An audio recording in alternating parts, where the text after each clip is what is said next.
Well, hello. Hello, everybody. Long time no see. Where have you all been? I know. It's not good enough, you know. You deserted us, all of you, right? Hello. Hello, everyone. How are you all? I hope you're all doing really well. Yeah. It's been about nearly 2 years, Is I it think. 2 years? It's got to be. I think it's 2 years since we did a video, and but we thought it appropriate now to put one together today on a very serious subject.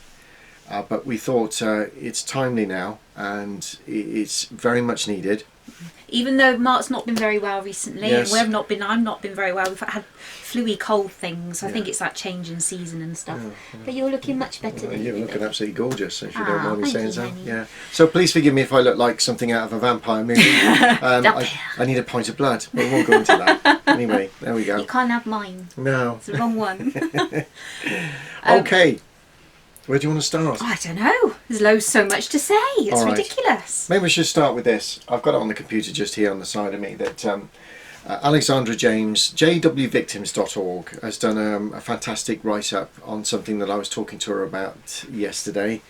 And I would strongly recommend, if you haven't yet been to her website, please go and see it, visit the website, and have a good read of all the stuff that's on there. Some fantastic publications that she's put on there.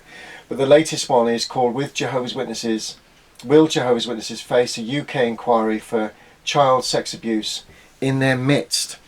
And we've had a bit of a write-up. I feel quite humble some of the things that she said in there.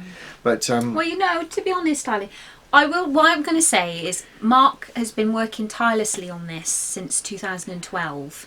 And one of the reasons why we haven't done a video for so long is because people have thought, oh, we've gone off the face of the earth, they're not doing this. No, we've been busy behind the scenes, and we've never stopped. We've always been very active, but in order to be focusing on one thing, you have to let other things sort of just take a back seat. And there's so many fantastic videos out there now on YouTube, and new faces coming up, and we're considered old school now because there's so many other new people out there, which is amazing. Yeah. So we're not needed on YouTube. There's plenty of people out there, but on certain subjects it's good to keep you updated, because there's certain things that people aren't aware of, and that's because it's personal to us that we've been involved with.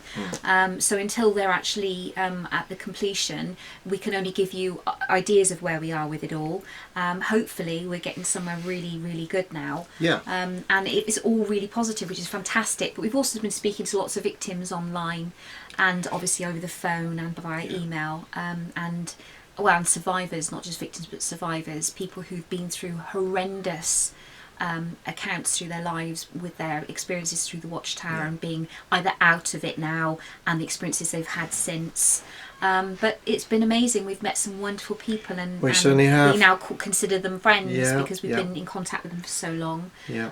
But it's so lovely to see so many people coming out. Yeah. It's like the floodgates have opened. I think They have. since the internet has been such a more of an important thing in people's lives, and everything's at sort of the touch of a button, it's so much more readily available. Yeah. More and more people are finding that We had a knock have on the door answers to their questions. yesterday. A couple of weeks ago, from a particular lady. We won't mention her name. We won't do that to her.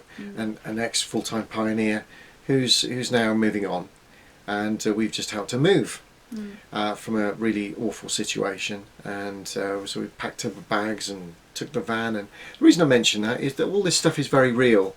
And each case is unique, and everybody has a story to tell. And they're real people. And they need support. Everybody needs support. We need support. We all do. And so we share and keep sharing and networking, don't we? Yes.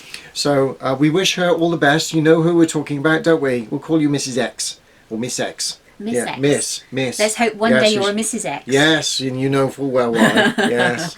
Anyway. Well, good luck with that. Anyway, look back. So what I'm saying is Mark's been tirelessly working hard behind the scenes, and he's given up family time lots of times where he's just disappeared upstairs, either talking to officials or different members of different areas, and I won't go into too much detail. I don't want to give too much away, but we've got letters that span from correspondence right back to 2012. In fact, one of them I wanted to bring out today is the one that basically this one was written for our previous MP, Martin Horwood, because it used to be the Lib Dems that ran Cheltenham as a constituency, but now it's the Conservatives. But back in 2012, he wrote to. He was in communication with Martin Horde. In fact, he used to pound the streets for the Lib Dems, handing out leaflets to try and get in Martin's good books and keep him on side. Yeah. This is how much you've been doing. What were you doing? Actually, in the evenings? Yeah, I know. I did. I'm a Labour supporter by trade. I mean, that's really. But there's no chance of a Labour. It's a long story. Labour will never get into power in Cheltenham. So it was the Liberals and that's how I saw it at the time. But I'm going to come on to Alex in a minute, Alex Chalk, who as far as I'm concerned, he's an amazing man, and he's done some wonderful work. But anyway, do you want to read your letter, my darling? I think you should. This is from the Gloucestershire Safeguarding Children's Board, and I'm going to read to you a couple of letters now. I want you to understand the gravity of what we're dealing with here. See this folder? It's one of two that Mark has, and that's full of information and correspondence that he's been doing over the last couple of years. This is just the latest, more up-to-date folder of recent correspondence. The other one is from 12 to 13 to 14. And we're learning as we go. Yeah, we never stop learning. But it's really good to have all that information. Activism stored. is complex. Let's just get one thing straight right away. First of all of that stuff that is done on the streets by everybody, the putting up of placards, the writing of letters, the shouting from street corners, whatever it takes, is absolutely essential. And please, if you don't ever stop doing it. If you have been involved with it, it's the fire in the belly. It's the stuff that keeps it alive. It makes everybody aware that there's something not right, and this stuff is so important. But the next question is, when we're doing all of that, where do we take all of that information when people start asking us? What do we do with it?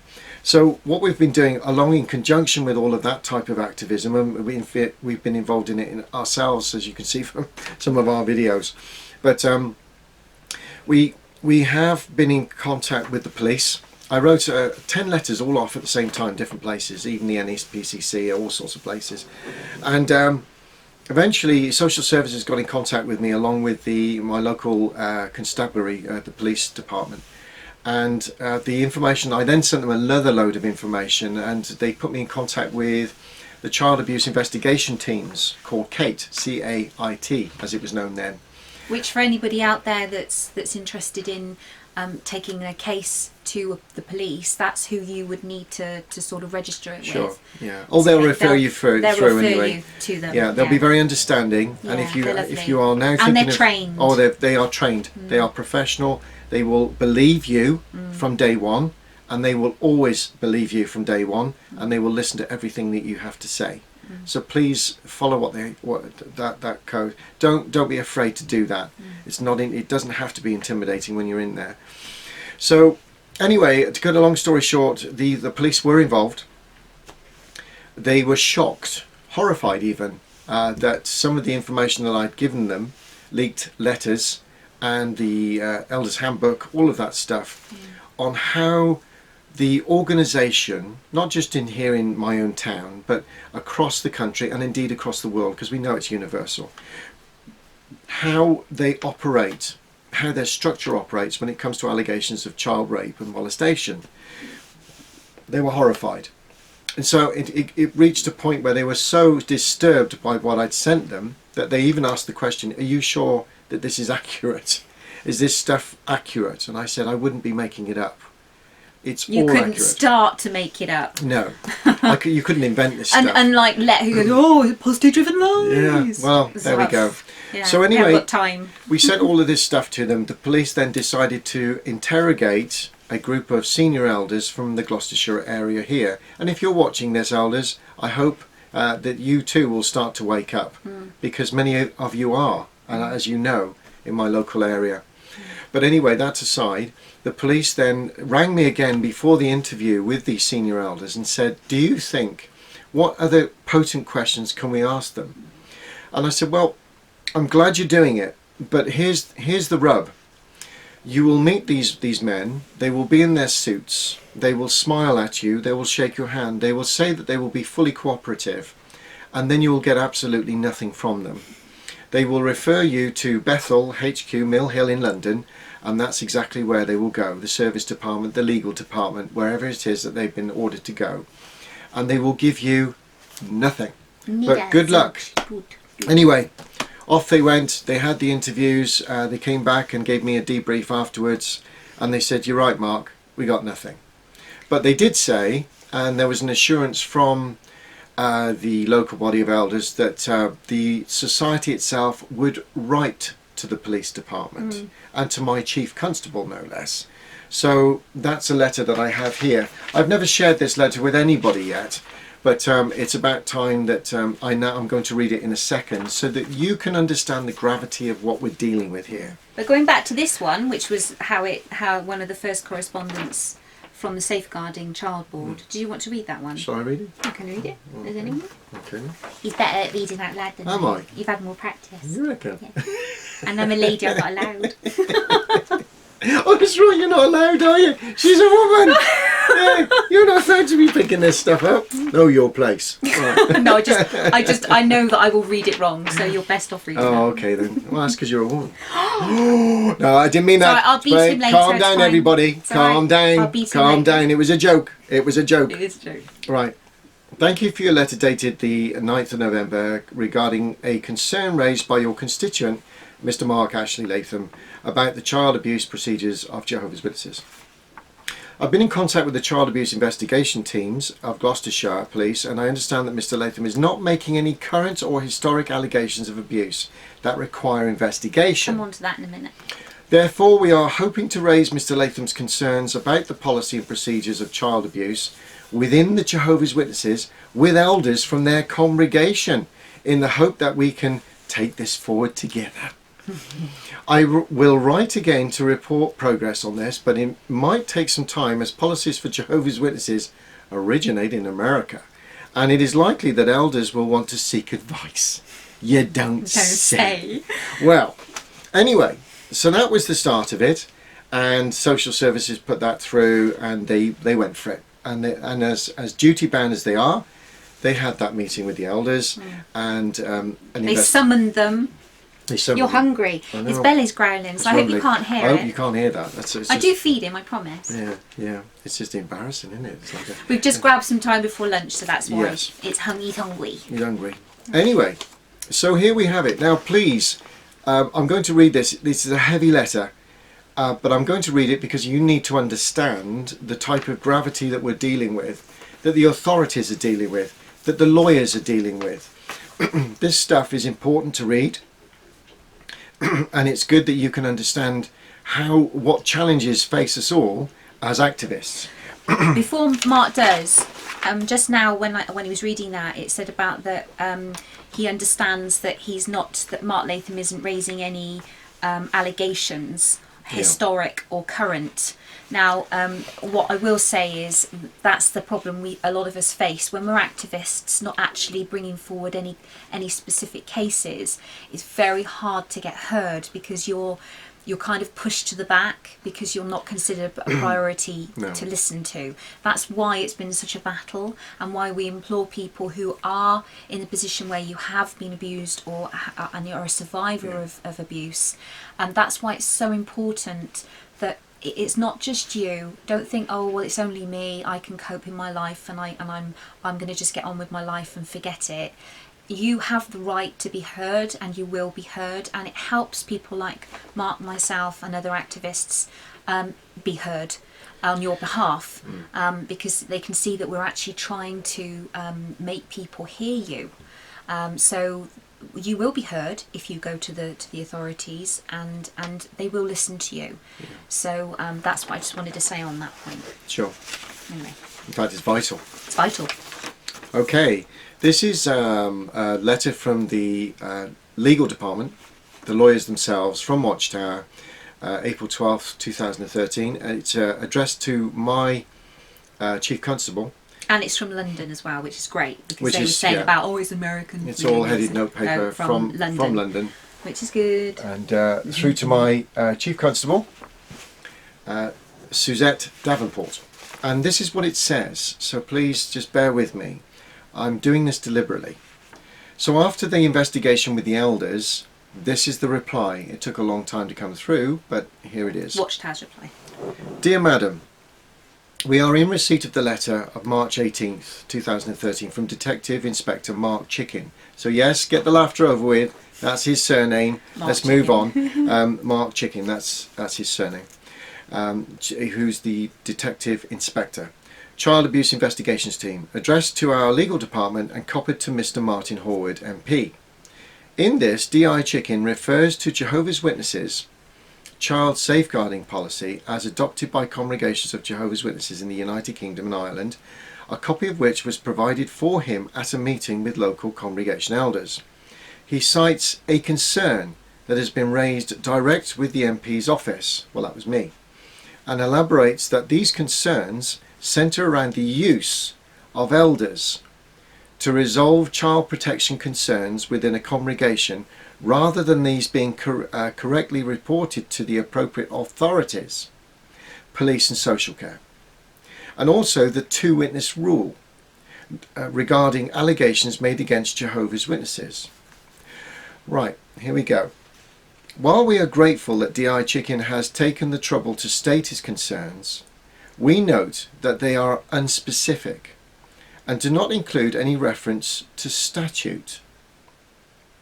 The policy was formulated, their policy, child safeguarding policy that is, the policy was formulated with the help of appropriately qualified professional secular advice, including fully qualified, I'll repeat, fully qualified independent experts and leading counsel and of the spiritual leadership of our faith, the governing body.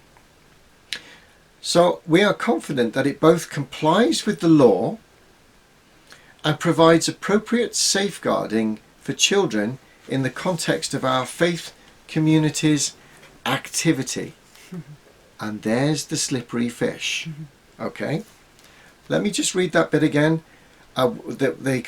We are confident it complies with the law and provides appropriate safeguarding for children in the context of our faith community's activity. What does that mean? It would be odious to repeat the full provisions of the 53-page policy. Well, yes, because all of it is an absolute load of rubbish, as we all know, that anybody's had the time to read one of these things. But we wish to draw our attention in particular to the clause 1. All children have the right to be protected from abuse. Clause 2. Safeguarding children is of the utmost importance. We abhor child abuse and consider it to be a serious sin and a crime. Clause 3. Jehovah's Witnesses do not condone child abuse under any circumstances or endeavour to shield from the authorities those committing offences of this nature. Clause 5. The congregation does not and will not provide or sponsor any activities that fall within the scope of regulated activity relating to children, as defined in the Safeguarding Vulnerable Groups Act 2006, as amended from time to time. This includes creches, playgroups, Sunday schools, youth groups, clubs, choirs or camps. In addition, the policy expressly provides for congregation elders to comply with any relevant laws. Clause 10. To ensure that parental responsibility holders, but with the exclusion of alleged abusers, become aware of allegations as soon as practicable. Clause 13. And in any cases when a child may still be at risk of significant harm, as defined by law and decided cases, to take measures to ensure the matter is reported to the police or other appropriate authorities. Can you read that just then? Can I read that last sentence again? Where a child may still be at risk of significant harm as defined by law, to take measures to ensure the matter is reported to police or other appropriate authorities. They said that. The so-called, they're calling it the so-called two-witness rule has no relevance to the reporting of crime to secular authorities. This pastoral canon, which is found in Scripture, does not appear in the policy statement. You don't say. Okay, so, and the rest is just waffle. But the reason I mention that is that there is some gravity to this. I could talk about this for another hour just on that alone, but I'm not going to. There are some important points to remember, though, that they have made it very clear that as a result of the laws of the land in the United Kingdom, and let's be specific for here, in the United Kingdom for now, they're not breaking any laws. No. And you know what? They're not. They're not.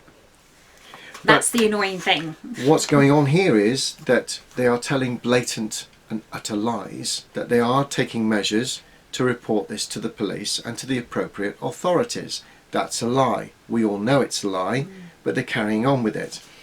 What they are then throwing into the mix as lawyers is to say that these creches, playgroups, Sunday group and youth groups, clubs, choirs, camps, we don't do any of that. So therefore we're excluded from all of this. Can't you see that?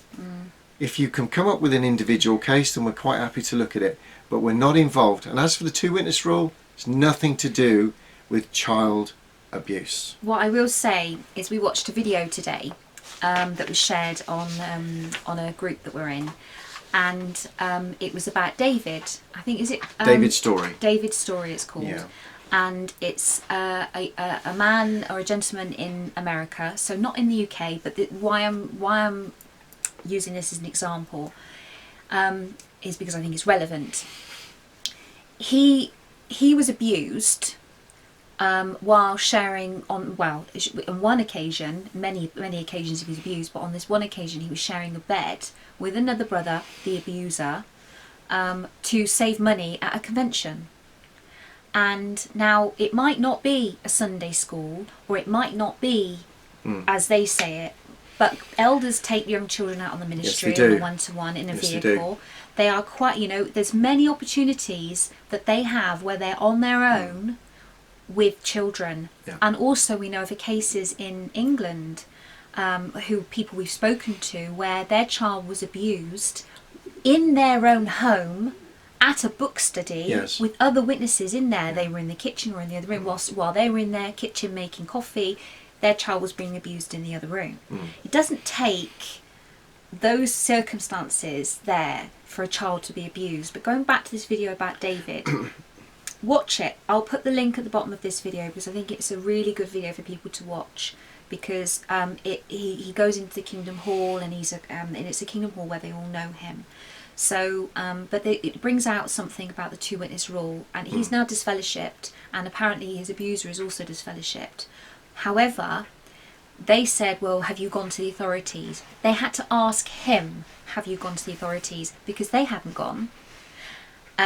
But then later on, they said, if you come back to the Kingdom Hall, we will have to call the authorities. So they're okay about calling authorities when it comes to him coming to the Kingdom Hall to disrupt the meeting. But when it comes to a serious assault with abuse, they leave it to the person. In the 15th minute of the video, they actually ironically use the two-witness rule on him. So that's an interesting point. So have a good look at that when you see it. And as ex-witnesses, you will notice lots of things in there that maybe the outsiders won't see. But it's just a very good insight into, and we're very grateful to him for doing this and sharing it with us all. So on the bottom, I'll put the link to that video because it's worth the watch. But I'll also put the link to Alexandra James's article and a few other things that I can find. So far we've emphasised two things here. We've given you that real heavy letter from the lawyers, looking at how slippery they are and how they're using the law itself to say we're doing nothing wrong. The law is there, we're complying with the law, leave us alone, we're doing nothing wrong. So there's this bedrock, as activists, that's the type of thing we're looking at. Two things. First of all of the survivors that are out there that are now reporting their cases, please, we encourage you, it's the most important part of all. Go straight to IICSA.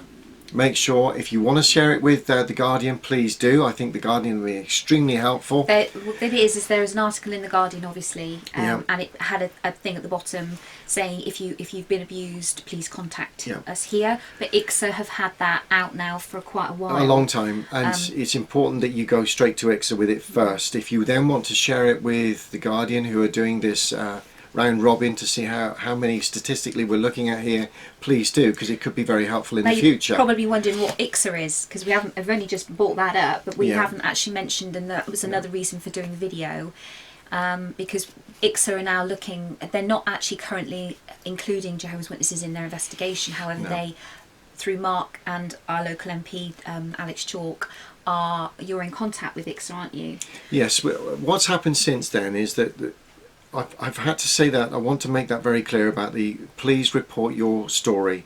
Make sure you get it into IICSA. They really do need to see it now. Yeah. But things are starting to change. Now, we've been working together, my MP and I now, for a while on this subject of getting through to IICSA to make it very clear to them that we believe that the Watchtower should have its own separate stream of investigation, simply because of the uniqueness of their procedures and their institutional procedures, which we believe and can strongly argue, and this isn't anecdotal evidence anymore, we have many legal cases which can show that through the concealment of the predator through the two-witness rule, it leaves them vulnerable. So IICSA need to take this on. Whether they do or not, they're turning their heads now and they're taking notice. Why? Because our MP, Alex Chalk, has been extremely vocal, busy.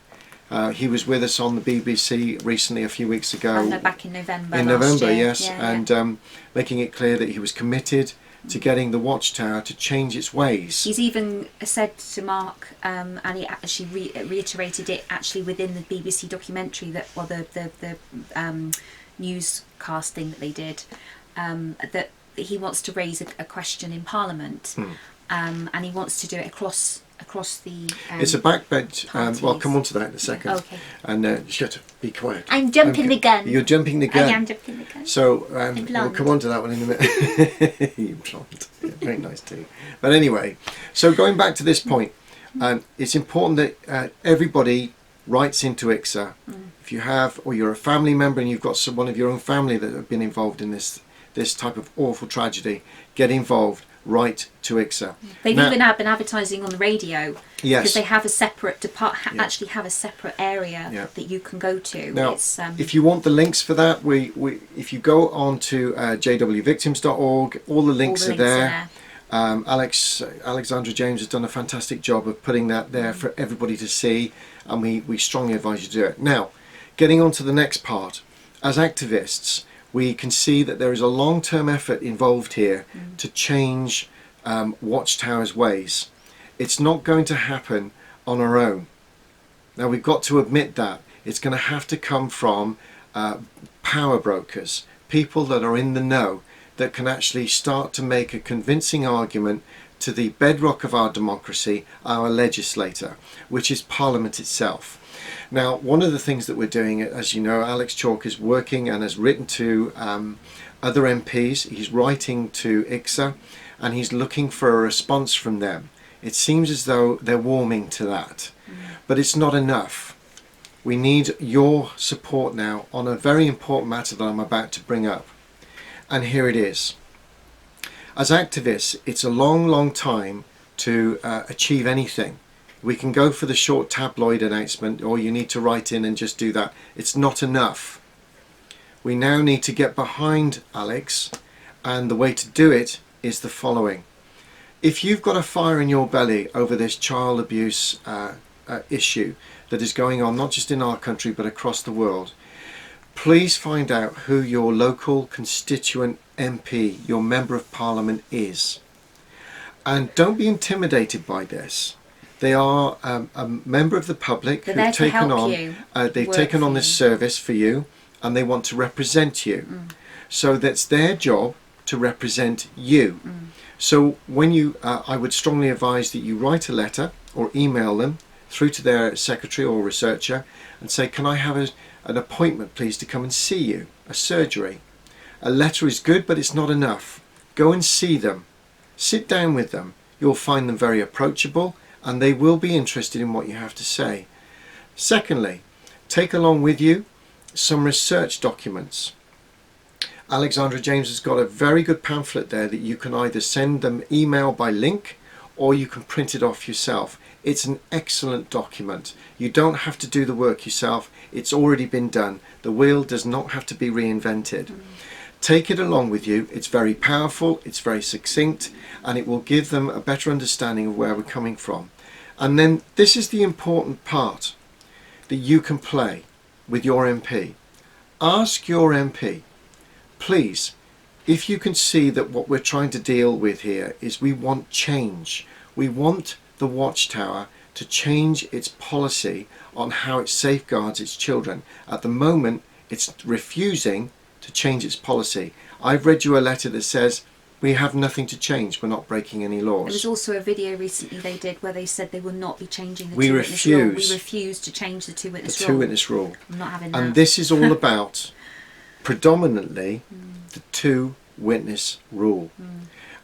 How you can have in a modern society a two-witness rule to allegations of child rape, which is they say beyond. in that letter that it doesn't apply. Yeah. Well, we all know It does. they do apply. But you see, in law, that's where the arguments come in, because it gets very complex as to the reasons why we are trying to relate the two together. They will try and push it the other way and say it's nothing to do with it. This is a purely spiritual matter. But we know, in reality, it isn't. So get your MP involved. Say, can I ask for you a commitment, please? And speak to Alex Chalk. You're my Member of Parliament. Now get in contact with Alex. Write to him to say, what can I do to assist you as we go forward? We know that Alex is actually talking to MPs across Yes, he other is. parties. He's Yeah. not just talking to MPs in his own No. Conservative party. He's talking to, because Mark and he went through all the different people that would be good to contact. Sure. And Mark was bringing up ones from the Labour, and he was brilliant, and he was writing these names down. Tom Watson, for instance, Tom Watson, the Deputy Leader of the Labour Party, is a excellent. strong advocate of those that have abused children, and he has stood up and he's taken bullets for this.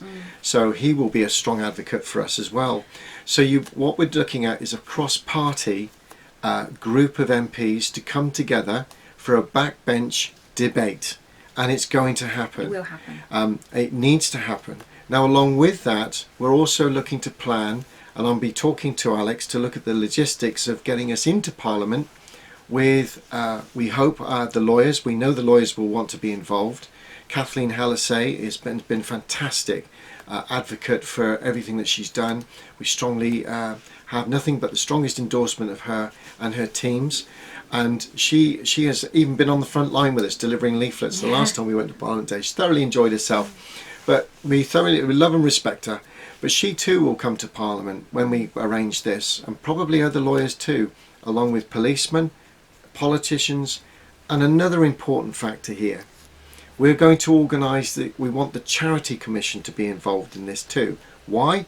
Because they have been working behind the scenes now for a very long time on Watchtower, and they have a lot of data, very good data, lots of individual experiences on how the institution of Watchtower works regarding child abuse allegations.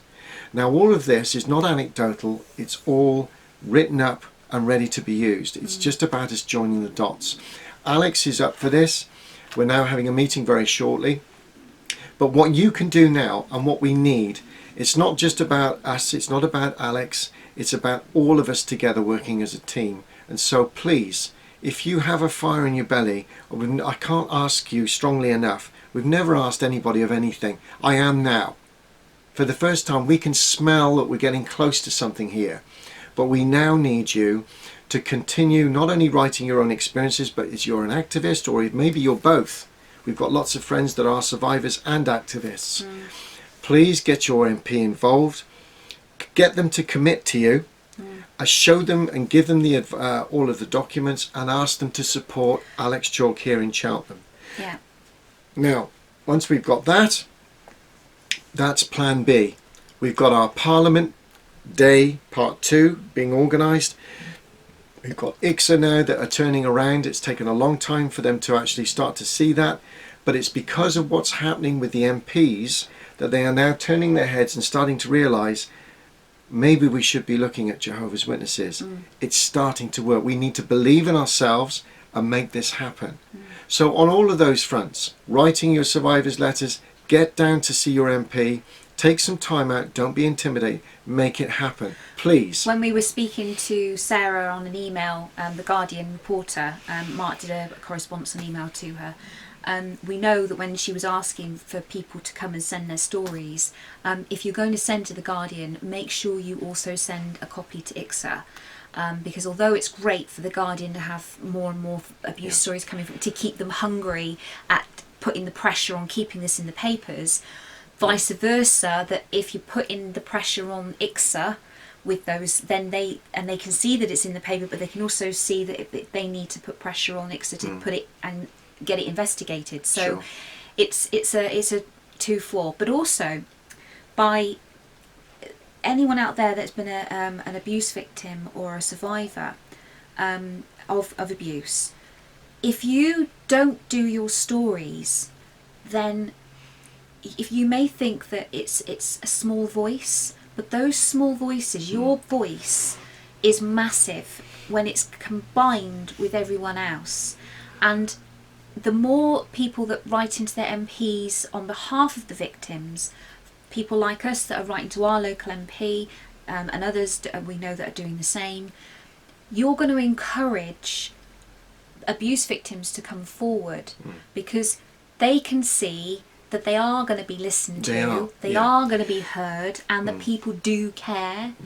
So I think if everyone just does their part, it doesn't matter how insignificant you think your bit will be, trust me, it will have a huge effect. Make a difference. BCB, in the abuse case in the Royal Australian Commission, we had the privilege of meeting her last year, and her lovely daughter, and we spent a lovely day together. We did. And I had a lovely Sunday roast. And she was explaining to us about how she didn't know or think or realise how much her story would have an impact. Well, we all know with the Royal Australian Commission how much everyone has sat up and gone, and everyone's quoting it now. She didn't realise just how much that had gone round the world, but she thought her story, when she was giving her story, was insignificant. She did. But she wanted some kind of justice from that. She wanted to be heard. But she's not just been heard, she's encouraged others from hearing her talk and speak up. So if she hadn't have done that, along with BCG, then we wouldn't be where we are today to be able to refer to the Royal Australian Royal Commission as a sort of setting the standard, really, for bringing to light all of the abuse that's gone on. Sure. So you think about how many predators there were in Australia in connection to how many witnesses there are. Then you look at the UK, and it's much bigger. It's a massive can of worms. Much bigger. That is about to open. So what Cora's saying there about this will encourage, we hope it'll encourage many, many survivors that have kept their stories to themselves for years to come forward. If you're looking for private advice, we can give our email address also about where to go. If you're looking for legal advice, we know exactly where we can refer you to. We don't have to know your personal details, but we can refer you on. We know of one recently that was historic, that it happened many, many years ago, but they've just gone to the lawyers now. So it doesn't have to have been in the last couple of years. You're not alone. It could have been many, many, many, many years ago, but it doesn't matter. In fact, that letter said historic or current. So it doesn't matter how long ago it was, you still have a right to be heard. And again, I urge you to watch the video of David's story, because you can hear the emotion, how it still affects him today as he's relaying or relating some of his past, what happened to him, to the elders in front of him. Another person that we want to say a big thank you to is Louise Good, and all of the work that she's been doing as well. Well done, Lou. Thank you. And we will be doing a podcast on JW community podcast, and we're looking to do that shortly. The new podcast channel looks amazing. Yes, and one of the reasons that we want to do that is we want to talk about activism that's working in all its different areas, from whether or not it's on the pavement with the placards, right the way through to the very strategic stuff that we're now talking about, that we've opened up to you with today. You see, this is the next step. If we want to get Watchtower to change, it's not going to. No. But we need to make it change. Yeah. And we're looking for the legislator to bring in that change through mandatory reporting as an absolute minimum. So that can only be brought about through government bringing in laws, through IICSA making their recommendations, through the Charity Commission doing its work, and for us to join all of the dots together and get as many MPs together to say, do you know what, this is disgusting and it needs to change. There's 2-witness rule. If they want to keep that as part of their spiritual belief, fine. But the next time they hear about somebody that's been molested or raped, they will by law have to report it. And that's what we're looking for. Mandatory reporting. This is your chance now to get involved and make a difference. And make a difference. You don't have to spend weeks, months, years being involved in this stuff like we have, but get your MP awake to what's going on and do your duty. Share this, and now's the time, because we're right on the cusp of doing something a little bit special here, but we need as much support from the politicians now as we move into Parliament and as we move into IICSA.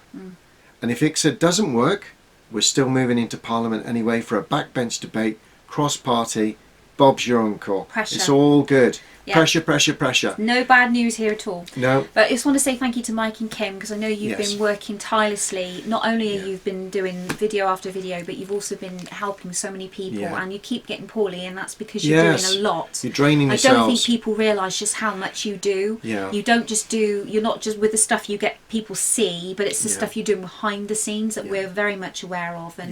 And Crisis of Conscience just being relaunched as well. Thank you, Deborah, for getting that out. Thank you, Deborah. I'm really looking forward. We've got genius. 2 copies on its way, but we also know that we've been given a gift of one as well from Mike and Kim. And if you haven't, if you look on Amazon and get the original, the proper copy now. £18 something, I think. Just under £19 for a hard Strongly copy. recommend Crisis of Conscience to all of those individuals that haven't read it yet. Yeah. You need a copy. Don't go for any bootleg copies out there that we know have been around, floating around. Stick to the genuine copy. Stick to the genuine one. You know which one it is. It's the one with Raymond Franz's face on. Yes. And if you have any issues with not sure which one it is, speak to Mike and Kim. We're happy to tell you as well. But you know, you can tell the genuine copies. And one thing that Deborah was stressing, Deborah Dexter, the copyright owner, she was saying she doesn't want people being having to pay more for the book. No.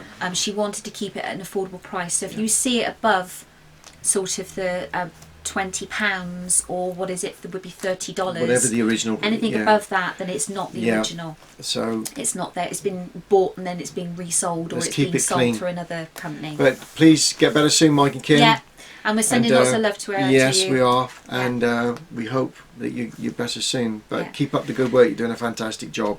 Love the nails in the coffin. Beautiful. Brilliant. Yeah. There's so many people coming out. It's crazy. It really is. I mean, as we were saying at the beginning about how many people are now doing videos, it's just so lovely, and we can't keep up with them all. I know, it's fantastic. It's fantastic to see so many voicing, getting their voice out there. Looking forward to the protest in August. Yes, that's right. It's actually our wedding anniversary on that day. Yeah. So we're thinking of how we can do this and make it a weekend, so we get to spend a bit of time together, because we've been very busy. We haven't really seen each other very much, which has been a shame. Yeah, we've been busy. We've got that's one of the reasons a lot of people have been asking, why haven't we done videos? Well, we've been involved with we've got a separate company that we've now set up. We're very busy with 2 companies, and we're not stopping there. So all in all, family life as well, everything moves on. But you don't need us to do videos, because you've got so many fantastic new people coming along. Anyone and everyone can do a video. You don't have to be technically advanced, or you can just use your mobile phone and upload. You know, it's amazing. Get your own story out there. We will be doing some more in the future. Yeah.